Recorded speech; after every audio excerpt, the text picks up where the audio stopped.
السلام عليكم ورحمة الله وبركاته. ازيكم عاملين ايه؟ رب تكونوا بخير. النهاردة معايا كده وصفة جديدة ان شاء الله، اول مرة اعملها معاكم على القناة، بتمنى انها تعجبكم. ما تنسوش بقى لو انت اول مرة تشوفوا القناة بتاعتي ما تنسوش تشتركوا في القناة فيها حاجات كتيرة هتعجبكم جدا. وما تنسيش بقى لو انت مشتركة ما تنسيش تعملي لي لايك. ويلا بينا كده نبدأ الفيديو بقى اللي معايا نعمل ايه. هعمل بصراحة، هعمل كرومب محشي يعني، وهعمل فراخ بلدي.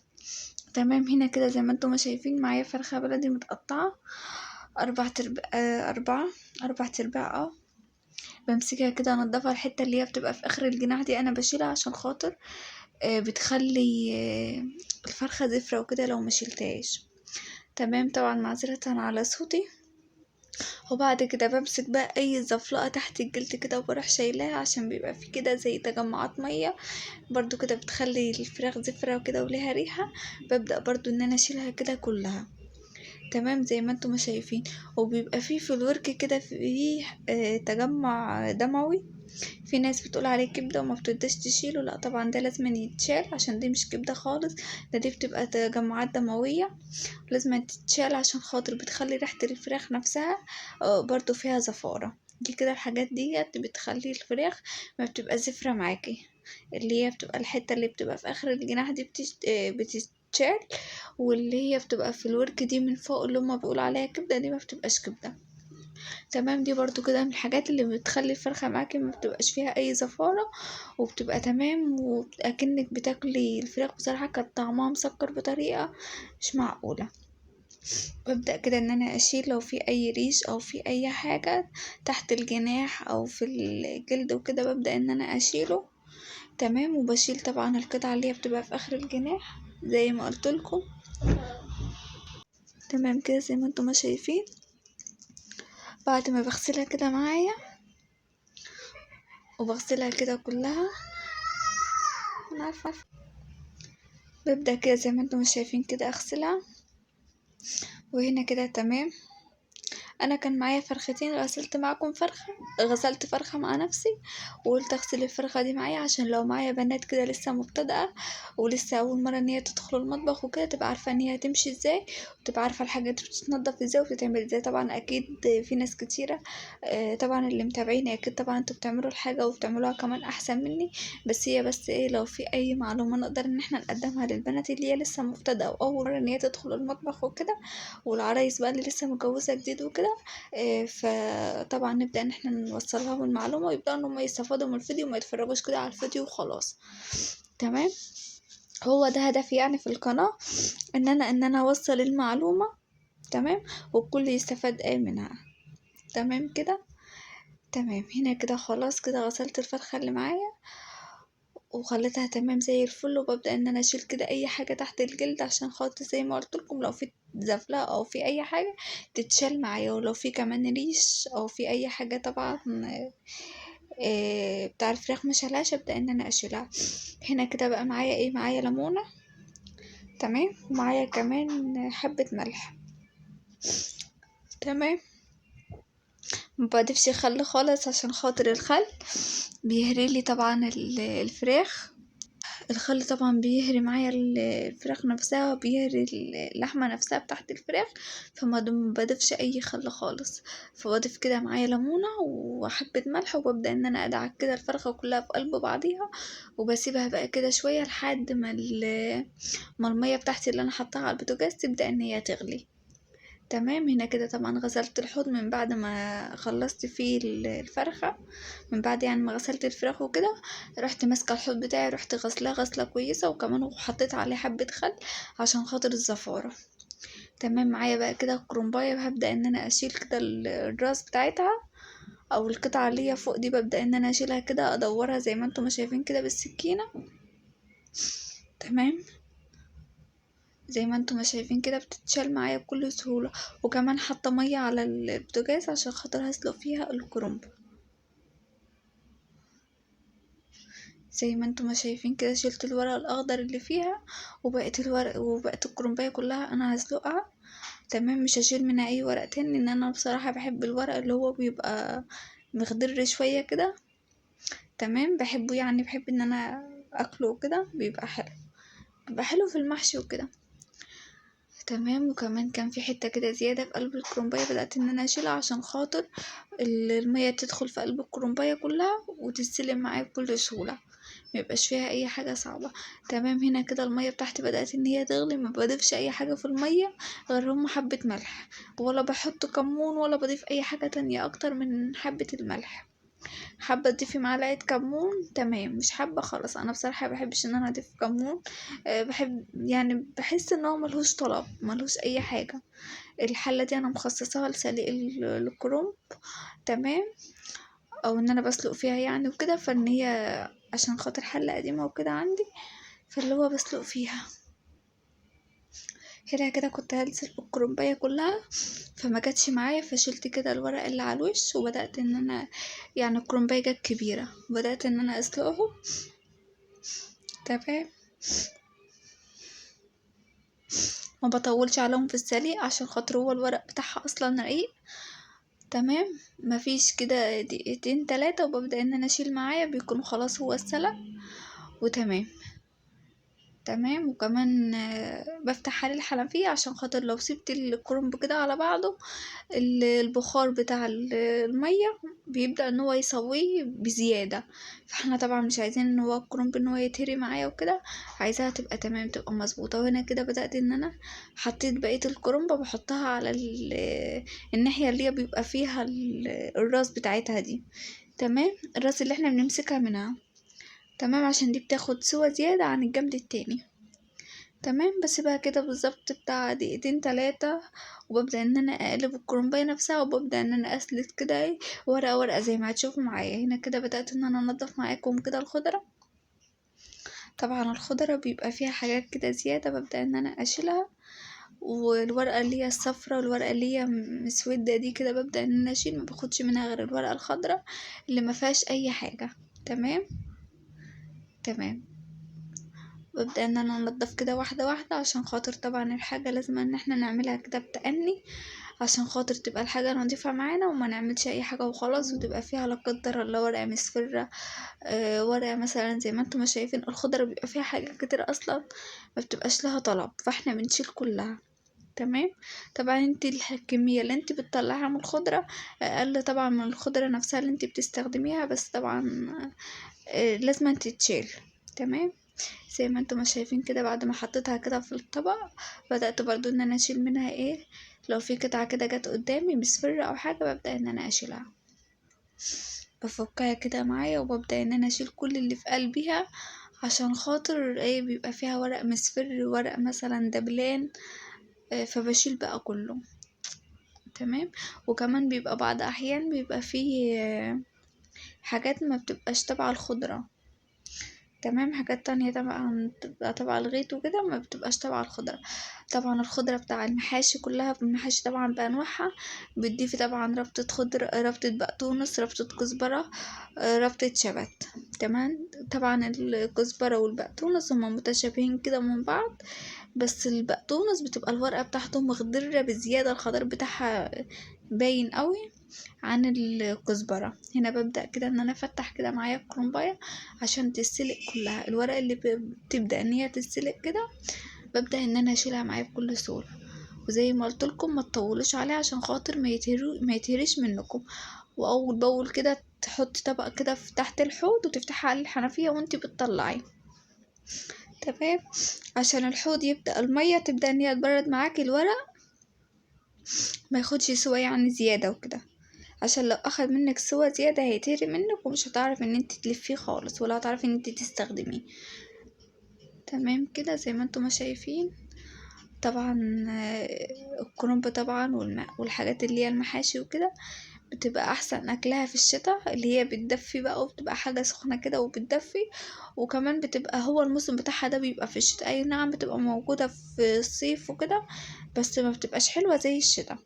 هنا كده بقى معايا الحلة، حطيت فيها مية كده اللي هسلق فيها الفراخ، حطيت فيها كده بصلتين صغيرين، وحطيت فيها الليمون اللي هو المجفف ده، وورق لوري، لا سوري، ما كانش فيه ورق لوري الا مفروم، حطيت بقى في الاخر مفروم، حطيت حبهان، وحطيت عود قرفة. تمام. قرفة اللي هي الناشفة. ورق اللوري بقى بعد ما خلاص ما بدأت ان هي تدخل على سوا، حطيت معايا عشان اللي كان معايا عندي مفروم. طبعا لو عندك اللي هو السليم تمام.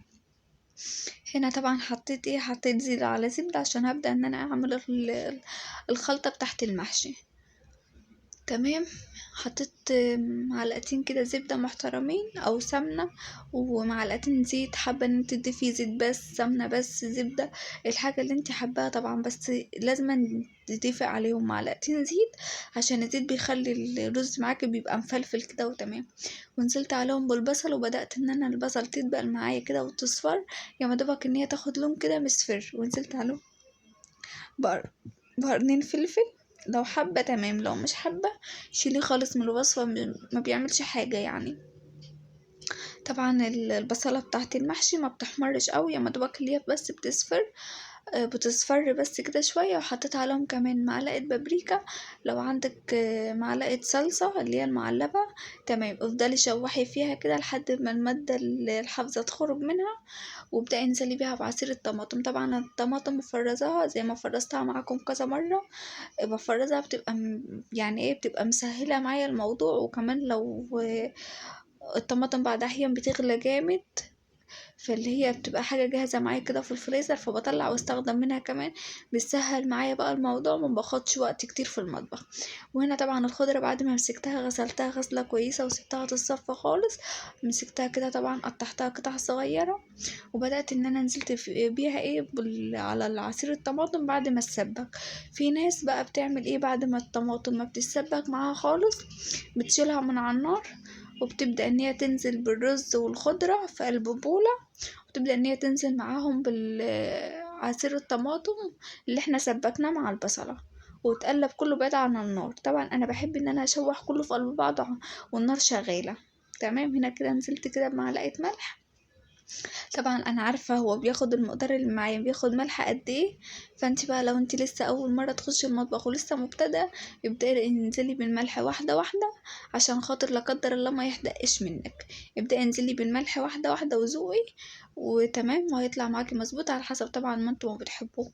وهنا كده بقى نزلت بكميه الرز اللي معايا غسلها طبعا ومصفيه وتمام، وهبدا ان انا اشربهم كده شويه على البوتاجاز.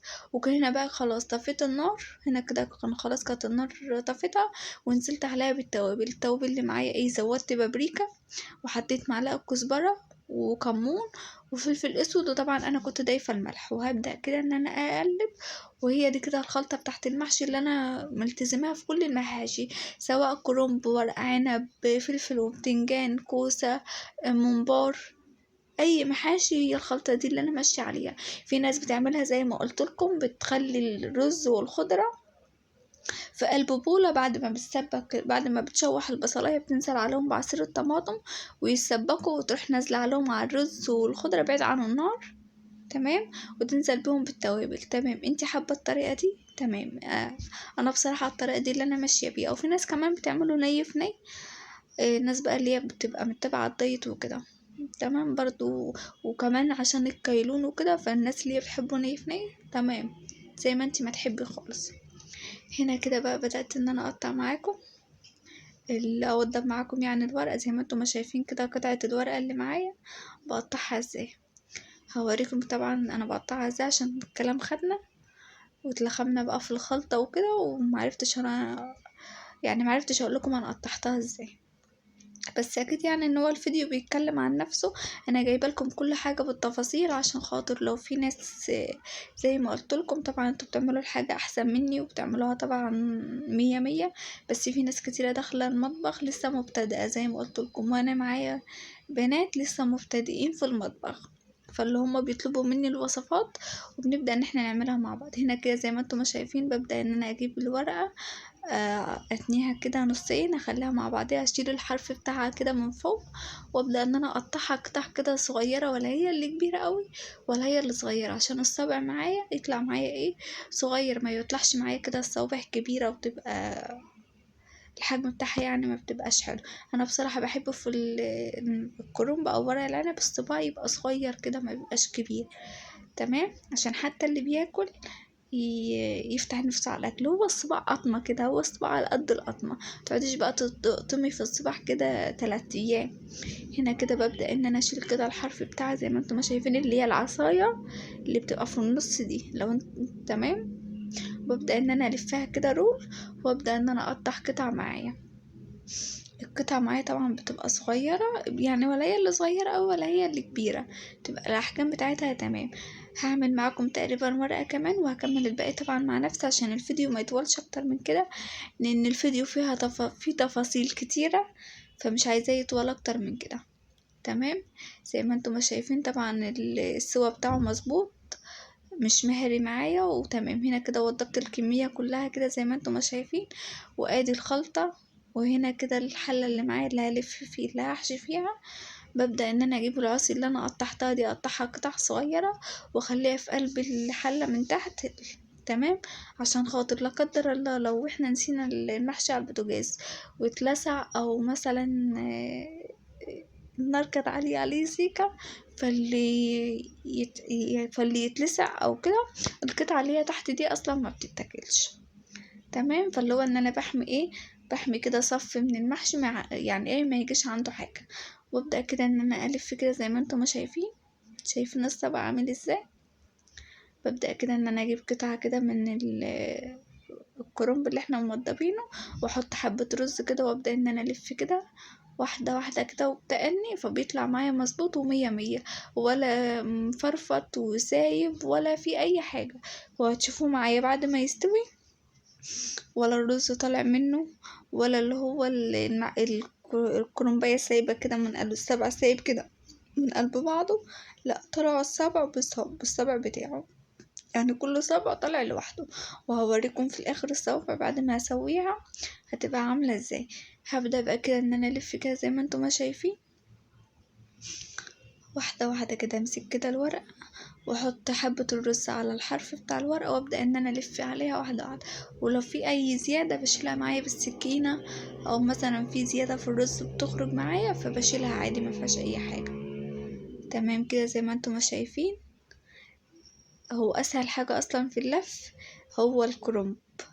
من بعد طبعا هو اسهل حاجة هو حشي الفلفل والبتنجان والكوسة والحاجات دي، ومن بعد كده الكرنب، واخر حاجة طبعا ورق العنب. ورق العنب في ناس كتيرة بتستصعبه، بس بصراحة من احسن انواع المحاشي هو ورق العنب. تمام، بصراحة انا بحب ورق العنب جدا، بحبه جدا جدا جدا. في ناس كتيرة بتقول ان هو صعب في لفه وبيخدل ومتعب، بس بصراحة في اكله مية مية. تمام، ان شاء الله برضه هبقى اعمله كده معاكم. بس لما يبقى متوفر يعني في السوق، لما يطلع وكده، ان هو مفيش بقى موجود منه غير اللي هو في المعلب اللي هو بتاع السوبر ماركت، او اللي هما بيبقى مخزنينه بتاع الخضار. وبصراحة جبته قبل كده، كان الخل بتاعه والليمون كان كتير بزيادة، مهما ما تغسلي فيه وتعملي فيه برضه هو طعمه موجود فيه. فبصراحة ما عجبنيش خالص، ما فيش احسن من حاجة طازة كده تيجي طازة وتتاكل طازة.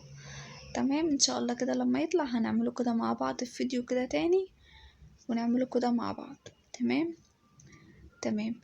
انا عايزه بقى اقول لكم انتوا عملتوا لي لايك ولا لا، عشان في ناس كتيره بتتفرج على الفيديو وما بتعمليش لايك. عايزاكم يا جماعه تعملوا له لايكات، عشان اللايكات هي اللي بترفع للفيديو، وعدد المشاهدات بتاعته بيزيد والفيديو بيترفع. ما تنسوش بقى ان انتوا تعملوا له لايك. تمام، وتكتبوا لي كمان كومنتات، عشان الكومنتات بتاعكم بتشجعني جدا. وشكرا جدا على التعليقات بتاعت اليومين دولت والكومنتات اللي جايالي، وشكرا جدا على الناس اللي شرفتني في القناه واشتركت عندي في القناة. طبعا نورتوني وشرفتوني، وبتمنى طبعا ان انا ابقى عند حسن ظنكم دايما، وبتمنى ان انا فيديوهاتي دايما تعجبكم. والله العظيم انا عندي استعداد ان انا اقدم لكم كل يوم فيديو، بس انا عايزه ان المحتوى بتاعي محتوى الناس تستفيد منه بجد، الناس تتشجع منه. مش عايزه اقدم اي فيديوهات وخلاص، مش عايزه اقدم اي حاجه في القناه وخلاص. لا، انا عايزه ان انا الفيديوهات بتاعتي تبقى اللي هي فعلا اللي يدخل، واللي هو قعد مثلا ربع ساعة أو تلت ساعة على حسب طبعا وقت الفيديو، ما يبقاش ضيع وقته على الفاضي، لا يبقى اتفرج على حاجة هو استفاد منها.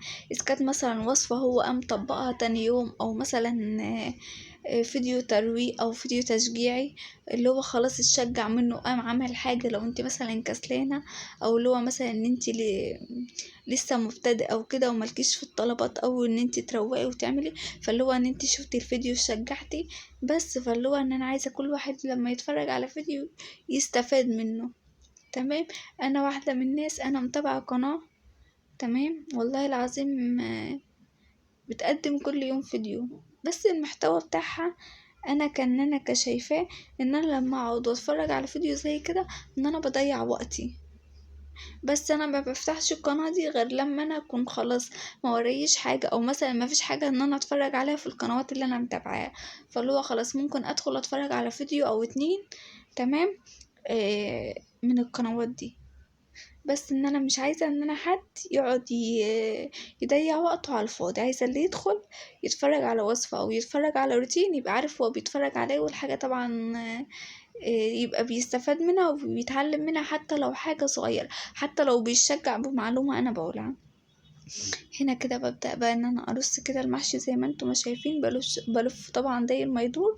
دي طبعا طريقة، وفي طريقة تانية بصراحة انا بحبها في رص المحشي، ان شاء الله نبقى نعملها تاني كده مع بعض. حبيت ان انا اوريكم الطريقة دي، تمام، بس انا بصراحة بحب الطريقة التانية. هبقى ان شاء الله هبقى اعملها معاكم كده في فيديو.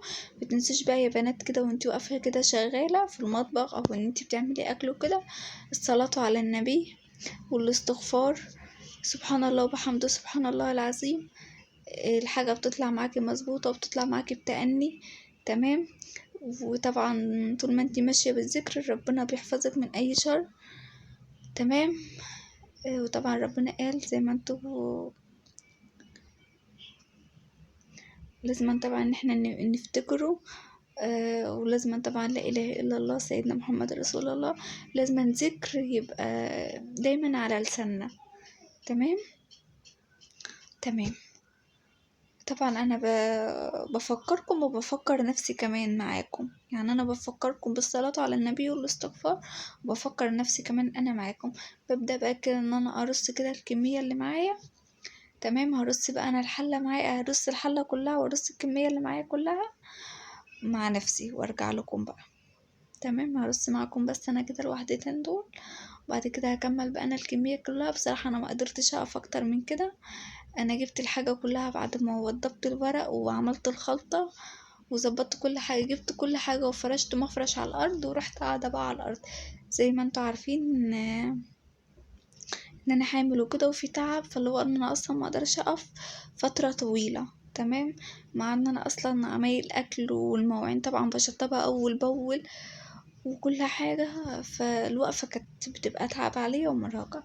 هنا كده خلصت كده الكمية كلها ووريتها معاكم، وهنا كده بقى رفعتها على النار، وابدأ بقى ان انا كده اظبط المعيار بتاع الشوربة. المعيار اللي معايا بتاع الشوربة بخلي اخر صف من المحشي يا مدبك اللي هو متغطي، تمام، يا مدبك اللي هو بس ايه طيله كده الشوربة. في ناس بقى بتعمل ايه، بتخلي كده حبة تعصير طماطم، بتروح نازلة او معلقتين صلصة كده من اللي احنا سبكناهم، وتروح نازلة عليها على المحشي. بصراحة لا، انا ما بحبوش اللي هو محمر او كده، انا بحبه تمام وهي بالشوربة ما فيهاش اي طماطم تانية، تمام. هنا كده الصوابع زي ما انتم ما شايفينها، طبعا النار بتبقى نار عالية لحد ما يغلي، وبعد كده بتبدأ ان انت توطي النار. وهنا كده